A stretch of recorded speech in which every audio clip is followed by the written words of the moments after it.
मित्रों, एक समय की बात है जब देवी राधा रानी भगवान श्री कृष्ण के साथ गौलोक में विश्राम कर रही थी। तब देवी राधा भगवान श्री कृष्ण से कहती हैं, हे प्रभु, आज मेरे मन में कुछ प्रश्न उठे हैं, कृपा करें और मन की जिज्ञासा को शांत करें। तब श्री कृष्ण मुस्कुराते हुए बोले, हे प्रिय राधा, आपके मन में जो भी प्रश्न है निसंकोच होकर कहें, मैं इन प्रश्नों के उत्तर आपको अवश्य ही दूंगा।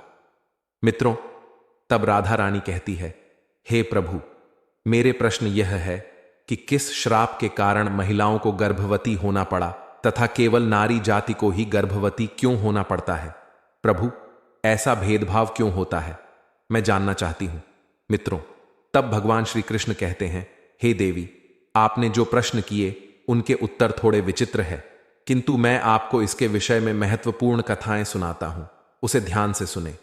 आपके पहले प्रश्न के उत्तर में आप यह कथा ध्यान से सुने जो कि मेरे श्री राम अवतार की है।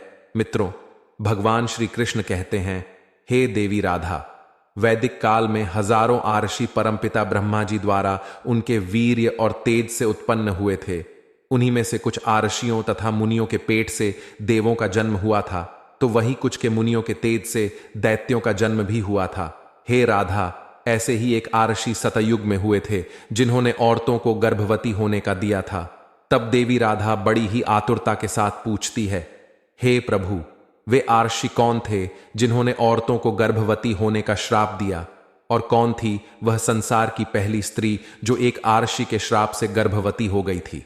मित्रों, भगवान श्री कृष्ण कहते हैं, हे देवी राधा, इस कथा का वर्णन महर्षि वाल्मीकि जी के रामायण के उत्तरकांड में किया गया है, जहां प्रभु श्री राम को महर्षि अगस्त इस कहानी को सुनाते हैं। यह सतयुग काल की बात है, जब परमपिता भगवान ब्रह्मा जी के मानस पुत्र आर्षि पुलस्त्य सुमेरु पर्वत के उच्च बिंदु पर स्थित आश्रम में घोर तपस्या कर रहे थे।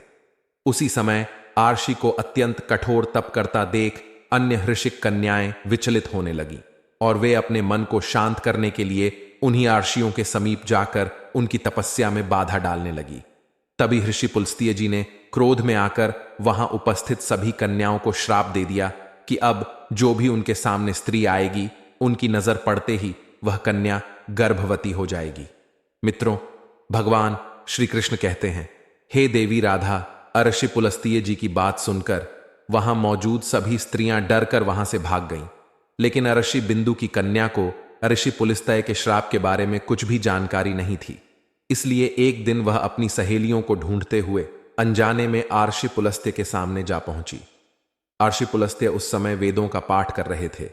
ऋषि पुलस्त्य जी ने जैसे ही नजर उठाकर कन्या को देखा, उनके श्राप का असर उस कन्या पर प्रभावित होने लगा।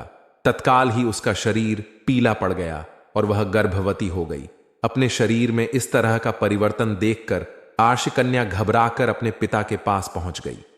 अपनी कन्या की ऐसी हालत देखकर ऋषि तृणबिंदु को बड़ा ही दुख हुआ, और तभी उन्होंने अपने ध्यान की शक्ति से सारी घटित घटना का अनुमान लगा लिया।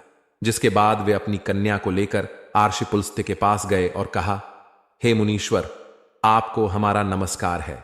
मेरी पुत्री अनजाने में आपके पास आई थी, किंतु आपके शाप के कारण आज वह संसार की पहली स्त्री है जो गर्भवती हुई है।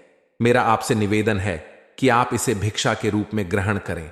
यह सर्व गुणों से संपन्न है और अनजाने में ही आपके शाप की अभागी है, तो यह सदा आपकी सेवा भी करेगी। आर्षि तृणबिंदु जी की आदर पूर्वक विनती और निष्पाप बिंदुसरा को मिले शाप से आर्षि पुलस्त्य भी बहुत दुखी हुए, और उन्होंने आर्षि तृणबिंदु को प्रणाम किया और उनकी पुत्री बिंदुसरा को ग्रहण करने का आश्वासन भी दिया।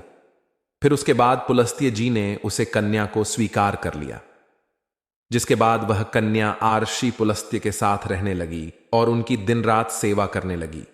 वे सुंदरी बिंदुसरा की सेवा भाव से अत्यंत प्रसन्न होकर आर्षि पुलस्त्य जी ने एक दिन उनसे कहा कि हे देवी, मैं तुम्हारी सेवा भाव से बहुत प्रसन्न हुआ हूं, इसलिए मैं तुम्हें अपने समान पुत्र प्राप्ति का वर देता हूं। जिस समय मेरे सामने आई थी, उस समय मैं वेदों का पाठ कर रहा था और तुमने उन वेदों का श्रवण किया था, इसलिए तुम्हारा पुत्र वेदों का ज्ञान देने वाला विश्वा के नाम से जाना जाएगा। कुछ समय बाद उस आर्षि कन्या ने एक पुत्र को जन्म दिया और जैसा कि आर्षि पुलस्त्य जी ने आशीर्वाद दिया था कि आर्षिक कन्या का पुत्र विश्वा के नाम से जाना जाएगा, मित्रों, भगवान श्री कृष्ण कहते हैं, हे देवी राधा, विश्वा भी बड़े होने पर अपने पिता ऋषि पुलस्त्य के समान बड़े तपस्वी हुए। ऋषि विश्वामित्र के तपस्वी रूप को देखकर ऋषि भारद्वाज बहुत प्रसन्न हुए थे, इसलिए उन्होंने अपनी बड़ी कन्या का विवाह उनसे कर दिया। मित्रों, भगवान श्री कृष्ण कहते हैं, हे देवी राधा, आगे चलकर विश्वामित्र को एक सुंदर, बलवान, गुणवान एक पुत्र प्राप्त हुआ जिसका नाम श्रवण रखा गया। मित्रों, भगवान श्री कृष्ण कहते हैं, हे देवी राधा, इसी श्रवण का ही एक नाम कुबेर है। भगवान श्री कृष्ण कहते हैं, तो देवी, मैंने आपके पहले प्रश्न का उत्तर दिया है। हे सखी राधा, आपका दूसरा प्रश्न था कि क्या केवल नारी ही गर्भवती हो सकती है? तो ध्यान से सुनो, नारी के समान पुरुष भी अपने दिव्य तेज से गर्भवती हो सकते थे, किंतु हे देवी राधा, एक स्त्री को संसार की दिव्य शक्ति स्वयं परमपिता ब्रह्मा जी ने दी है और उसकी रचना करने में उन्हें कई गुना अधिक समय लगा था। इसलिए नारी को यह शाप रूपी वरदान है कि वह इस संसार का निर्माण ब्रह्मा जी के बाद स्वयं कर सकती है। तो दोस्तों, उम्मीद है आपको यह कथा पसंद आई होगी। वीडियो को लाइक जरूर करें और कमेंट में जय मां लक्ष्मी, जय श्री कृष्ण जरूर लिखें। साथ ही चैनल को सब्सक्राइब करें। आप सभी का धन्यवाद।